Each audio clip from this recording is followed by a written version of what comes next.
Quel est le profil type de l'étudiant qui n'a pas la moyenne à son mémoire? Bonjour à tous, aujourd'hui je vais répondre à cette question qui se base un petit peu sur nos observations empiriques, sur le terrain, sur ce qu'on peut voir effectivement auprès de certaines personnes.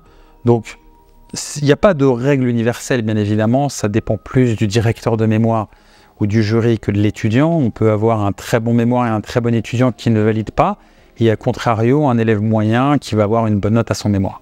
Donc il n'y a pas de règle universelle. Ceci étant dit, il y a quand même quelques petites caractéristiques qui sont assez fréquemment observées chez certains types d'étudiants qui ne vont pas valider leur mémoire. Alors le premier, c'est effectivement une personne qui n'arrive pas à communiquer, qui a peur de communiquer avec son directeur de mémoire, qui ne va pas trop échanger, qui est un petit peu introverti, qui a des clichés, voilà, je ne veux pas embêter mon directeur de mémoire, voilà, il est assez occupé, etc., etc. Et ça, c'est une très mauvaise chose parce que vous allez court-circuiter votre directeur de mémoire et vous allez probablement vous trouver dans une situation où vous allez déposer et être évalué a posteriori. Ce qui est en gros la situation qu'il faut absolument éviter parce qu'il faut toujours se mettre d'accord en amont du dépôt pour sécuriser la validation. C'est vraiment la meilleure stratégie qu'on recommande systématiquement chez Expert Mémoire quand on intervient au niveau rédactionnel dans nos procédures d'intervention. On a des validations intermédiaires et finales qui sont prévues avant de déposer, justement pour vous sécuriser. Donc, lorsque vous avez peur d'échanger avec votre directeur de mémoire, c'est très problématique et c'est bloquant.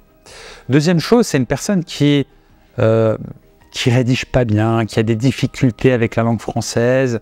On sent que rédiger, c'est dur pour lui. C'est pas évident, c'est mal formalisé, c'est un petit peu n'importe quoi. On sent qu'il y a des blocs de texte assez denses, on sent que la personne, elle n'aime pas ça et qu'elle est pas tout simplement, elle n'a pas travaillé, elle s'est pas améliorée au niveau rédactionnel et elle a tendance à déposer des écrits qui sont très moyens puisqu'elle n'aime pas rédiger.